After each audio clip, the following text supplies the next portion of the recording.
cada vez más personas en nuestro país se quedan sin sus recuerdos. El Alzheimer experimenta cada año un aumento exponencial de casos, tanto que las estimaciones prevén que la cifra de afectados en España, que se sitúa en torno a 800.000, pueda duplicarse en 2020 e incluso triplicarse en 2050. El 21 de septiembre se celebra el Día Mundial de esta patología y en Salud TV queremos hacer un diagnóstico de situación. Para ello contamos en el plató con el coordinador del Grupo de Estudio de Conducta y Demencias de la Sociedad Española de Neurología, doctor Guillermo García Rivas. Muy buenas. Hola, Lucía. Un estudio reciente señala que el 99,6% de los ensayos clínicos que se han hecho en Alzheimer no han funcionado.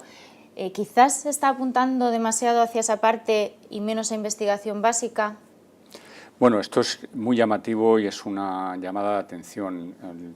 El estudio de la Cleveland Clinic lo que ha revelado es que en los últimos 10 años de investigación se han evaluado cerca de 400 nuevas moléculas y solo ha habido datos positivos en moléculas muy marginales. Por lo tanto, esto obliga a replantearse muy mucho cómo se hacen los ensayos en la enfermedad de Alzheimer. Probablemente no estamos yendo a la diana adecuada, probablemente no tenemos marcadores muy claros que nos permitan diferenciar qué poblaciones se benefician de estos tratamientos y cuáles no, y tenemos que empezar a reconstruir de nuevo esto.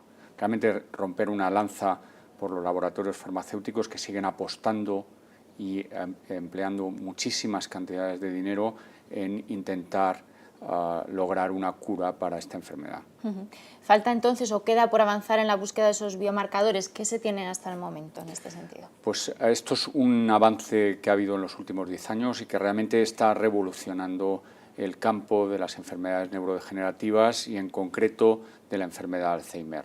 Tenemos ya claramente delineada cuál puede ser la enfermedad, el curso de la enfermedad. Hay claramente una fase prodrómica de la enfermedad, con pocos síntomas, lo que hemos venido a llamar el deterioro cognitivo leve. Muchos de las personas que tienen deterioros cognitivos que no llegan a demencia, tarde o temprano tendrán una demencia porque en realidad tienen una enfermedad de Alzheimer, y estamos viendo que hay marcadores claros que nos pronostican quién se va a demenciar y quién no.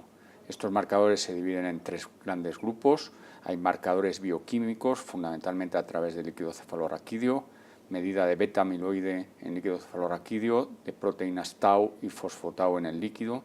Hay marcadores de imagen molecular que se obtienen mediante tomografía por emisión de positrones y radioligandos de amiloide, y hay marcadores de neuroimagen que se ve la volumetría de la zona del hipocampo y una disminución gradual de esta zona claramente está relacionada con una enfermedad neurodegenerativa como el Alzheimer.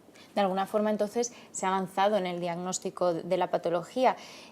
Hay algunos proyectos, como el de la Fundación 100, que trata de detectar la enfermedad en la saliva. Bueno, son proyectos que están en investigación, pero ¿cuál es la importancia de ese diagnóstico precoz, de llegar antes de que la enfermedad empiece ya el transcurso sin...? La idea es, primero, la enfermedad de Alzheimer, probablemente lo que estamos ahora diagnosticando como enfermedad de Alzheimer, que es la demencia por enfermedad de Alzheimer, que tiene un curso medio aproximado de unos 10 años, no deja de ser más que la punta final de todo un proceso neuropatológico que puede durar aproximadamente como unos 20-25 años de tiempo. Es decir, que 25 años atrás de cuando un sujeto se está demenciando, en plena madurez, está empezando la patología de Alzheimer a hacer su destrucción neuronal. Por lo tanto, primero tenemos que estar seguros de que hay una correlación clara entre neuropatología y demencia al cabo de los años. Esta es una línea de investigación actual y línea de ver biomarcadores claros de progresión de la neuropatología.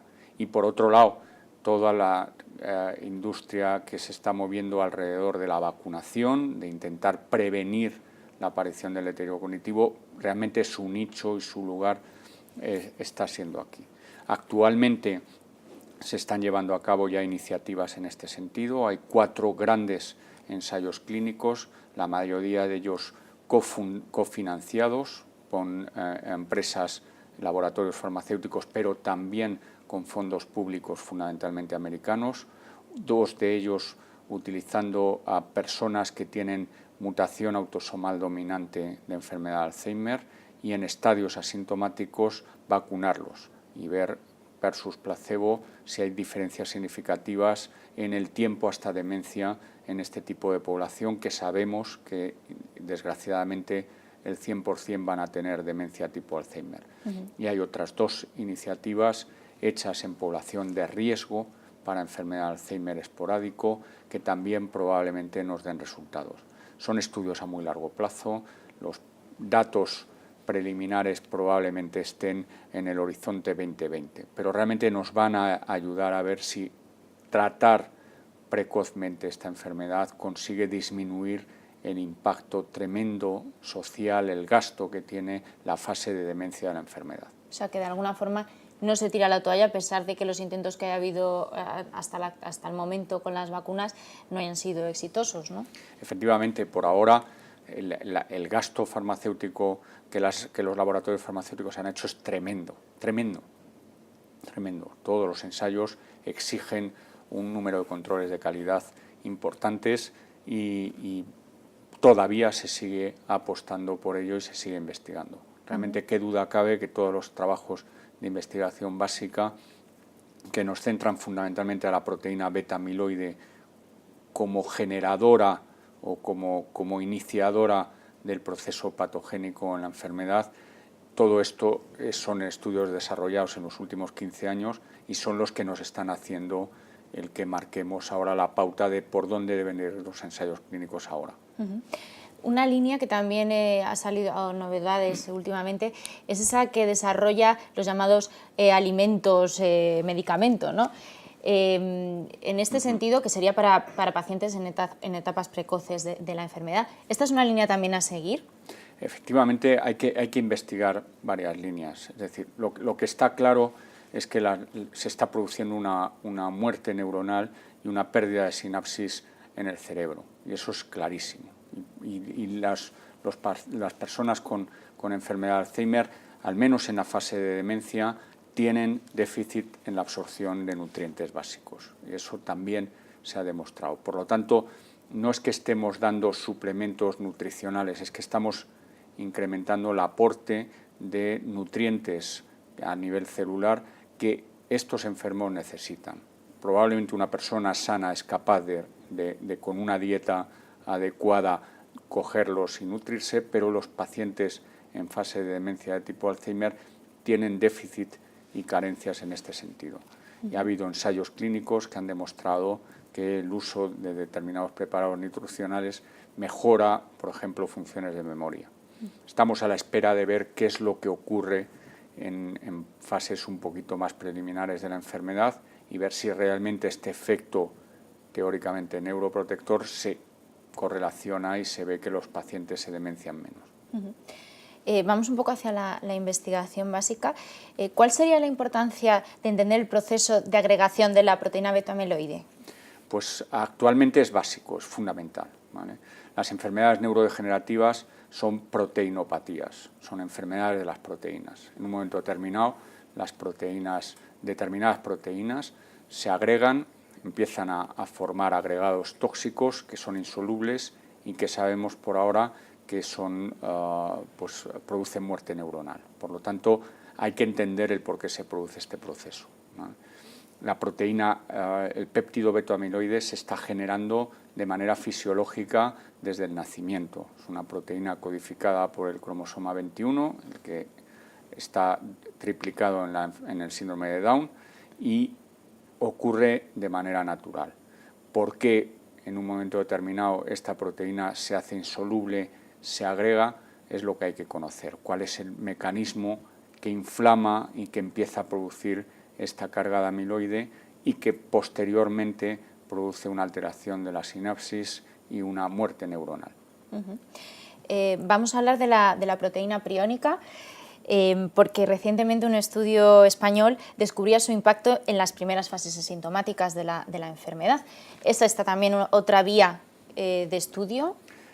Vamos, la proteína priónica, la que si se conforma de manera normal, produce la enfermedad de Creutzfeldt-Jakob, es un modelo también de enfermedad neurodegenerativa, rápidamente progresiva y mortal en poco tiempo. Por lo tanto, la proteína, el cambio en la conformación de esta proteína produce una enfermedad, de una proteína que tenemos todos en nuestro cerebro.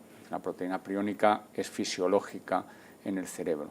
Lo que se ha descubierto recientemente es que un ligando de esta proteína priónica normal es la proteína beta-amiloide del Alzheimer. Por lo tanto, parece que tendría que haber una conexión entre dos enfermedades neurodegenerativas que las dos producen un cambio en la conformación de proteínas. Por lo tanto, nos da una idea de que probablemente haya un mecanismo común de neurodegeneración, un enfermar común, y que cada una de ellas lo que pasa es que da una marca distinta en el tipo de agregado proteico que luego aparece, pero que tengan bases más comunes de lo que ahora mismo nosotros creemos. Como las piezas de un puzzle, ¿no? Se van juntando y para dar el producto final. Pues otra de las novedades recientemente es el receptor activador 2 expresado en células mieloides, conocido como TREM2.